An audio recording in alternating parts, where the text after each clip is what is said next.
Hey everybody, it's Murgle, and today let's just take a look at some of the fascinating changes in the past couple days, just discoveries and things like that. So let's get into it. The first is some pretty big news.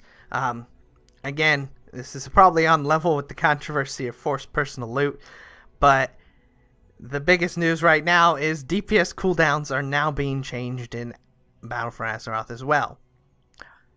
They are making it so that DPS cooldowns, they have been off the GCD for some time now, which I'm sure most of you know what that means, but a quick explanation if you don't. GCD stands for Global Cooldown, and it's the little delay once you've clicked pretty much any ability. You know, that short delay before you can click something else? That's what the GCD is. However, some spells aren't triggered by this at all. Namely, defensive and offensive abilities are pretty much off of the GCD entirely. Now, Blizzard wants to move the offensive abilities back to the GCD to have that short internal cooldown. This was like this before. In vanilla, if you've played a very long time ago, pretty much everything was on the GCD. It didn't matter. So, if you played for a very, very long time, you're probably used to this. If anything, they're going back to that style, and I'm indifferent. I really don't mind it either way, but Blizzard believes it to be too powerful in PvP. Now, I haven't done serious PvP in many years now, so I can't really speak from this perspective of PvP, but I know a lot of friends that still do it very hardcore, and they say PvP has been on the decline for quite some time. That's not good. I don't know if this is really why it is. Blizzard believes it, though, to be too strong of a burst, because you can line up basically every cooldown you have, and then your DPS goes from being, normal DPS to like 6 times your normal DPS in a matter of a millisecond, because you can line up every cooldown in that short period, and then you're just literally destroying whatever your target is. And the Blizzard feels like there's no counter to that in PvP, so they would like to change it so you can't do that anymore. Again,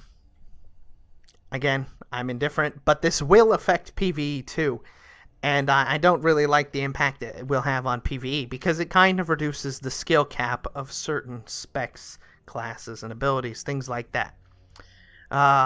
This makes more of like a cookie cutter gameplay, in my opinion, because by removing the GCD, it means rather than playing a fire mage like this, where you press combustion at the exact millisecond that your cast is about to go off, so you get the entire duration, perfectly benefit from it, things like that, it's going to come down to you press this ability, then this ability, then this cooldown, then this ability, then this ability. You don't have to line anything up. You just are literally pressing it in an order. It's you put it on your action bar, and that's how you press it. You can press it in that order. You know what I'm saying? It's gonna remove a lot of like the skill cap. You don't have to press things at exact timing, things like that. It's just all on the global cooldown, so you just press it in a certain order instead. Again, I don't really like that.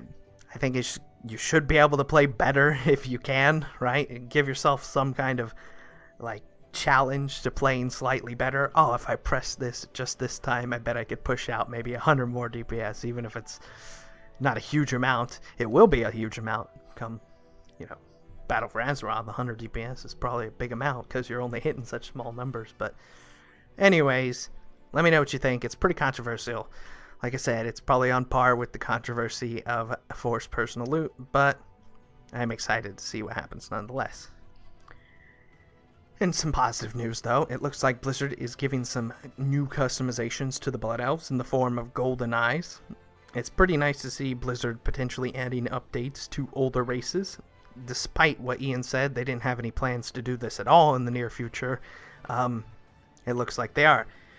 They said initially that efforts were only being put towards allied races, nothing else. So, this is maybe a ray of sunshine amidst the darkness, no pun intended, about their eyes, but I guess that means you goblins and worgans can keep your heads up, because maybe something will happen. And lastly, some news about Voljin. the war chief who barely got any time in the limelight. He was in and out pretty quickly. But there's some indications pointing to Voljin maybe coming back as a Loa. And this isn't all that hard to believe. As Blizzard said, there was more to Voljin's story. He was going to get a little more to talk about. And we'd be hearing more about him in the future. Which is really good, honestly. The poor guy didn't really get any story as a war chief. So at least maybe in death he can become a very important character for the future. Interesting stuff. Anyways, the last thing, I've been enjoying content on the alpha. Hopefully in the next build they start adding some content like professions for testing. The professions themselves are already there, but when I tried to go out and look for secondaries to make the stuff, because I was trying to look into all that things, there's just nothing you could do. So, like, it really surprised me how little content seemingly feels prepared right now when we're estimated at, like, it's almost the end of March now. It's like 5 to 6 months from release. It still feels very early stage alpha. And I was, I just expected there would be a lot more. In the course of a few hours, though, I completed pretty much everything available. Let alone the fact you still need to go through beta testing as well. Still, even the Legion beta wasn't all that long. I'm very optimistic it will all work out no matter what in the end. Anyways, thank you for watching. I hope you enjoyed this. And I will see you again very soon. Bye-bye.